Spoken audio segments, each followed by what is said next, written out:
Selamat pagi Pak, nama saya Calvin Tapobolon dari 11 IPA 4, memberikan laporan praktikum mengenai pertumbuhan dan perkembangan suatu tumbuhan.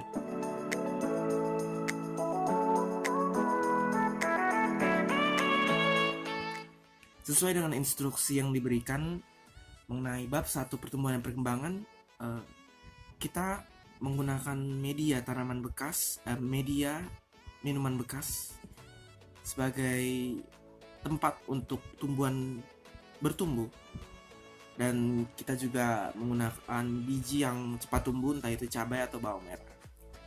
Dari instruksi dan kebebasan yang diberikan Bapak, saya memilih tumbuhan cabai sebagai tumbuhan yang menurut saya lumayan menantang untuk saya tanam, karena saya selalu gagal sebelumnya untuk menanam cabai. Ditambah cabai juga sangat berguna bagi masyarakat setempat, khususnya bagi keluarga kami yang mungkin akhir-akhir ini akan melakukan budidaya tanaman di lapang tanah yang telah tersedia. Baik, pertama-tama pertumbuhan perkembangan sendiri merupakan suatu hal yang menunjukkan bahwa makhluk hidup itu memang hidup adanya. Itu merupakan suatu tanda pertama, sebenarnya bukan tanda pertama tapi merupakan tanda yang dimana menunjukkan bahwa tumbuhan juga merupakan makhluk hidup. Pertumbuhan merupakan pertambahan ukuran, volume, atau sesuatu yang bisa kita ukur menggunakan alat ukur. Namun perkembangan adalah suatu hal yang bersifat menuju kedewasaan bagi tumbuhan itu sendiri, contohnya bertumbuhnya bunga. Untuk pertumbuhan dan perkembangan yang saya lakukan pada tumbuhan cabai melalui banyak proses hingga hasilnya seperti ini.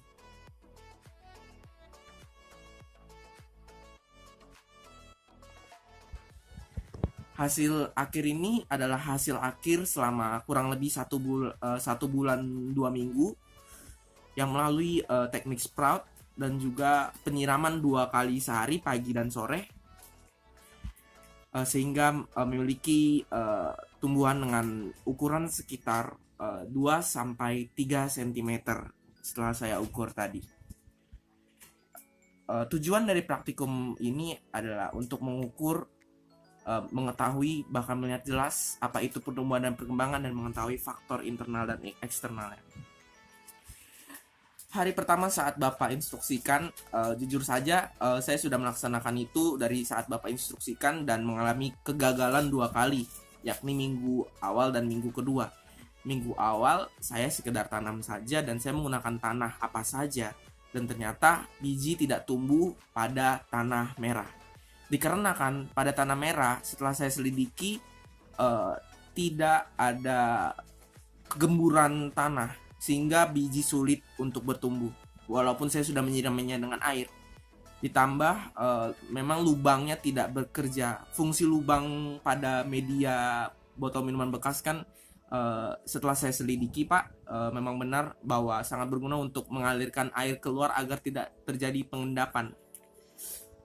Oke, saya awali dengan proses pembuatan media. Proses pembuatan media yang pertama kali kita butuhkan adalah gunting, biji, dan botol minuman bekas, dan juga media tanah itu sendiri. Jadi untuk botol minuman bekas gampang saja Pak. Saya hanya menggunakan botol fresh tea, botol yang murah hanya 2000-an. Saya potong bagian atasnya sehingga terbentuk wadah bulat untuk menanam tanah dan tempat biji bertumbuh. Untuk 2 minggu ini memiliki kegagalan sebanyak 2 kali dikarenakan fungsi lubang dan tanahnya tidak bekerja sama sekali. Dan pada akhirnya saya menggunakan tanah abu, tanah yang gembur berwarna hitam, dan juga bekas hasil pembakaran, ada arang-arangnya. Saya gunakan itu, dan ditambah tanaman itu juga perlu ada organisme-organisme seperti daun kering, mohon maaf Pak, kotoran burung, kotoran hewan-hewan setempat. Dan juga tanaman tersebut terbukti telah tumbuh daun, sehingga tanah tersebut, mohon maaf Pak, tanah yang berwarna hitam ini menurut saya bagus untuk pertumbuhan. Dan setelah saya selidiki, ternyata tanaman cabai pun juga tidak bisa kita asal-asalan memilih. Dan sehingga Pak, untuk tanaman cabai yang hasilnya seperti tadi itu, saya menggunakan teknik sprout untuk perkecambaannya. Teknik sprout sendiri saya gunakan, langkah pertama adalah saya menentukan biji mana. Saya kupas cabainya secara vertikal, saya tentukan biji mana yang bagus, supaya bertumbuhnya juga bagus untuk daunnya itu sendiri dan cepat. Jadi saya menyeleksinya dengan cara menanamnya ke dalam air. Saya pilih yang tidak mengambang, lalu saya keringkan lagi di luar selama 4-5 jam. Setelah 4-5 jam saya keringkan, saya gunakan sprout di kaos di kaos bekas basah Pak. Saya taruh bijinya di situ dan saya tutupi lagi dan saya sirami lagi dengan air supaya lembab. Dan saya taruh di tupperware bekas, saya tutupi dengan plastik hitam supaya tidak ada matahari yang tembus.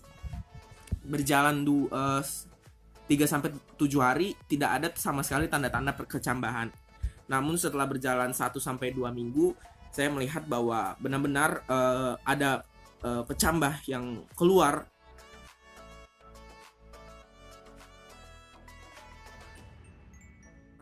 Di mana berwarna putih, dia keluar dan mencari air di kaos bekas itu, dia merambat, dia berakar di situ.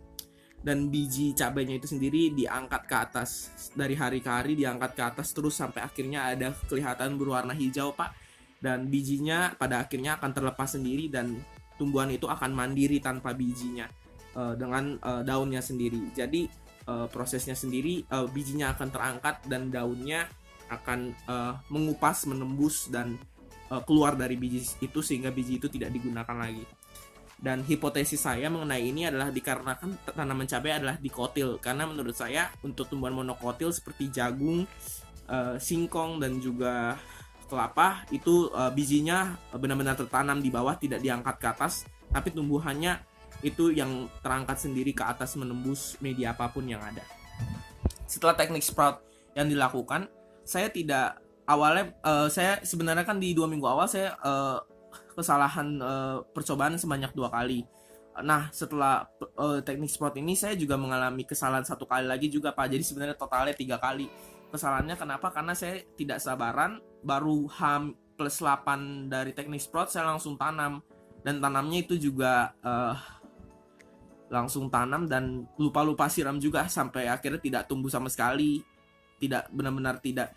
Jadi udah tumbuh kecambah, cuman kecambahnya nggak menembus ke atas sama sekali. Nah akhirnya saya sabar sedikit, saya menggunakan sekitar waktu kurang lebih 1,5 minggu agar tumbuhannya benar-benar sudah kelihatan daunnya. Lalu setelah sudah kelihatan daunnya, artinya kan proses pertumbuhannya sudah cepat dan sudah selesai untuk di tahap awal. Setidaknya ketika daun itu sudah ada, menurut saya sudah bisa untuk saya tanam di tanah, di media yang sudah saya siapkan. Nah ketika saya mau taruh di media yang saya siapkan, media tersebut saya basahi dulu dengan air agar mudah beradaptasi dengan tumbuhan tersebut. Ketika saya tanam, saya cukup mencangkokkan tanaman tadi dari kaos basah, saya tarik keluar pelan-pelan, tidak sampai copot. Lalu saya langsung tanamkan sedalam kurang lebih 0,5 cm sesuai dengan ukuran tumbuhan tersebut, untuk jangan sampai menutupi semua bagian bawahnya tumbuhan, tapi juga jangan sampai terlalu pendek kita menutupi bagian bawah tumbuhannya. Saya langsung cangkok, langsung tanam tumbuhan yang sudah tumbuh daun dari hasil teknik sprout itu. Dan ternyata Pak, benar, tidak terjadi kegagalan. Tanaman berhasil bertumbuh selama kurang lebih 1 bulan.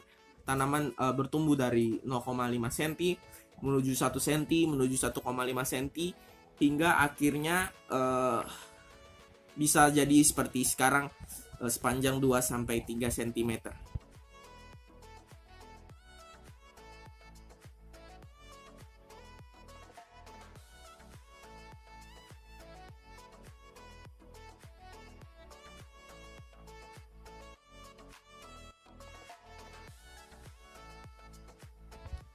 Kesimpulan dari hasil praktikum saya bahwa tumbuhan benar mengalami pertumbuhan dan perkembangan. Pertumbuhan terlihat jelas ketika tumbuhan tersebut mengalami pertambahan ukuran panjang tubuh, panjang akar, daun juga membesar.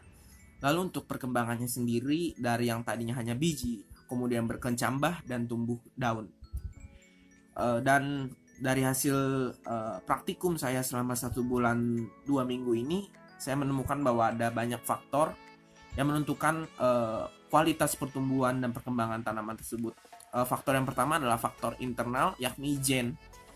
Nah, untuk gennya sendiri sangat diperlukan bagi kita untuk kepada semua tanaman memilih dengan hati-hati. Pertama, kalau untuk cabai sendiri, saya memilih cabai mana yang bagus, yang kelihatannya bagus dan juga cocok untuk yang kira-kira cocok untuk ditanam, warnanya bagus. Lalu saya buka dan kita seleksi lagi bijinya, mana yang kira-kira nggak ada isinya, kopong, atau mana yang kira-kira mutunya bagus, isinya bagus, kualitasnya bagus, lewat perendaman. Nah, untuk tumbuhan cabai memang diperlukan pengeringan di bawah sinar terik matahari supaya bijinya tersebut terangsang untuk melakukan perkecambahan. Adapun banyak hal yang bisa dilakukan setelah mengalami pengeringan, bisa dilakukan untuk menggunakan air bawang supaya semakin terangsang juga.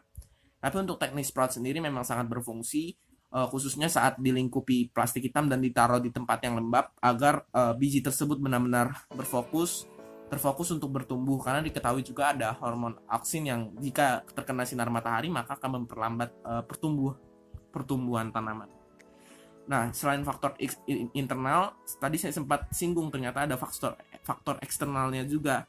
Faktor eksternalnya itu sendiri ada banyak, namun saya melihat dalam 1 bulan ini, yakni ada suhu, intensitas cahaya, dan juga untuk eksternalnya ada media, pengaruh media bagi tanaman, dan juga nutrisi.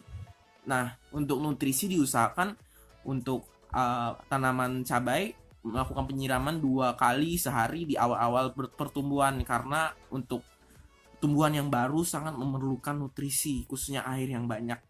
Saya menggunakan pupuk kandang untuk memperbagus dan juga memperbaiki kualitas penanaman, karena daun sempat keriting pada 1 bulan setelah pertumbuhan. Nah, ini juga perlu nutrisi. Selain nutrisi tadi saya sempat singgung untuk tanah, benar, karena untuk tanah sendiri kita memerlukan tanah yang setidaknya gembur dan ditumbuhi oleh rerumputan, atau paling bagus ditumbuhi oleh bambu. Karena untuk tanah yang tidak memiliki track record yang baik mengenai keadaannya, tidak memiliki kegemburan, maka biji tersebut sulit untuk tumbuh. Dan juga ada fungsi tersendiri, kalau misalkan di awal ditaburi tanah, diselimuti agar semut tidak mencuri, boleh. Cuman saya memang fokus pada teknik sprout sampai tumbuh daun, baru saya tanam di tanaman tersebut. Dan saya kasih jarak sebenarnya, itu wadah merah, setelah wadah putih itu saya kasih air supaya semut nggak bisa lewat untuk ngambil atau memakan.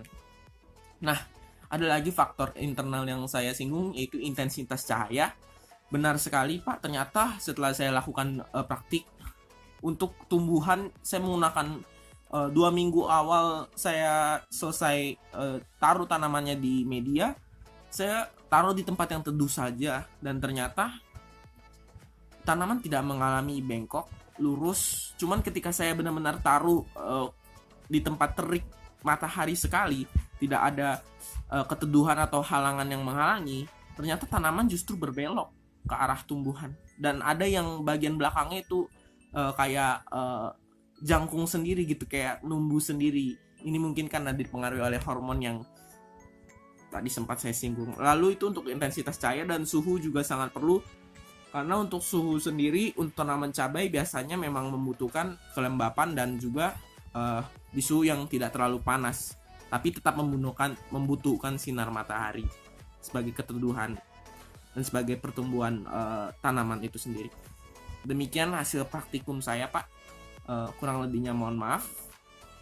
Terima kasih dan sampai jumpa, Pak.